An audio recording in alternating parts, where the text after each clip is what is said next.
What's up, all y'all out there in internet land? It's me, JC, also known as Keys. I decided to break free of Philadelphia. I got another month, well, the end of April before my first trial comes up again. They keep setting it back. It's been 3 years now. My second trial, oddly enough, isn't happening till November. You know, the law says they only got 180 days to prosecute, but for some reason, COVID-19, hint, hint, they have excuses, which means the court's allowed to break the law. I don't get it. I don't understand it. But that's neither here nor there. Right now, I'm in Hagerstown, Maryland. I came down here to see what was going on with the Freedom Convoy. Unfortunately, when I got here, I read that they had already moved on. Some of them are still here, but they're getting ready to move out and go back to California. I gotta say, I'm a little more than disappointed. I figured these cats would be down here for months. Now, Hagerstown is a good piece from actual DC. They got DC locked down, like the Kremlin, and, posted guards, fences, whatever, whatnot, what have you. But in Canada, those truckers actually shut down roadways, all roadways into Canada, into capital cities. That's why they had the army called after them, the police. These cats, they just drove around the figure eight. That's another approach, I guess. But it's not exactly protesting. Protesting is interrupting the natural order. Protesting, even civilly, even peacefully, requires that you upset the natural order. You stop business. You stop travel. You do something to get people to pay attention to what they're missing. These cats are up and going home. I know they talked to some, representatives, probably Cruz, one or two of them. I don't know what happened. I figured I might stop by and talk to some more of them, but I don't really see the point. These cats are all getting ready to move on to other things. Now, the Freedom Convoy originally was to get rid of these anti-American vax mandates. Well, they're already lifting those. Why? Well, elections are coming up. They're trying to get back on road to being president again, to being senators again, being whatever again. Midterm elections, they're not as important, I guess, than the main elections, but they're still there for the lawmakers.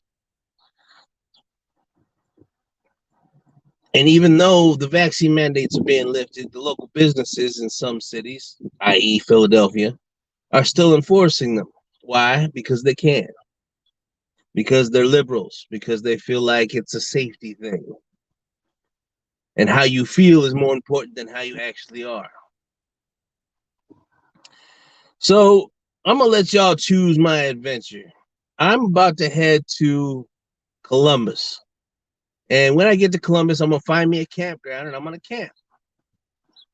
And I'm going to go into town and I'm going to try and talk to people about the state of our union, about freedom, about liberty, about what you're willing to give up for safety and security, or the feeling of safety and security, about whether police can actually do the job that they're getting paid for, whether it's possible to provide security for other people, whether you're there or not.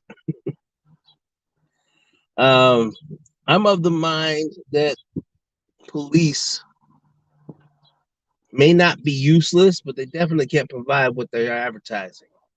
It's impossible to protect everybody all the time, unless you got a policeman for every man, woman, and child to walk by their side. So you got to give the illusion of protect and serve. You got to be a road pirate. You got to beat on the elderly because they got out of line and got mouthy. You got to pretend that you're above the law because you are. This double standards thing, police rights, that's got to go. Everybody should be held to the same standards. And I'm of the opinion that anybody getting paid by taxes should be held to higher standards, but I appear to be the only one. So at the very least, everybody should be held to the same standards. This little 14-year-old girl who was trying to stab somebody got shot and killed by the police not too long ago. What color she was is irrelevant to me, but she was a black girl. Just want to point it out. This black girl got shot and killed. 14-year-old girl got shot and killed because she was trying to stab somebody else. A lot of people think that's justifiable. I don't think being a murderer in order to stop a murder is the way to go. I believe there's got to be another way. I believe she definitely deserved to get tased, maybe boloed, tackled. But when you see cops beating on people and you try and justify it, all you're doing is supporting another type of criminal. Supporting crime to stop crime ain't gonna do nothing for nobody. So I'll let y'all know what happens when I get to Columbus. I'll do another live stream. See how many people are waking up. See what people think. Maybe do some audits. My audits obviously aren't going to be on this free stuff. My audits are going to always be behind the paywall because I deserve to get paid for my efforts. I work hard. But it is what it is. I'm going to live life free. I'm going to go on this road trip. I'm going to travel across the country. I'm going to see a couple people do a couple things. It's all good in the hood. Don't forget to like, share, subscribe. Love, peace, and chicken grease. I'm out.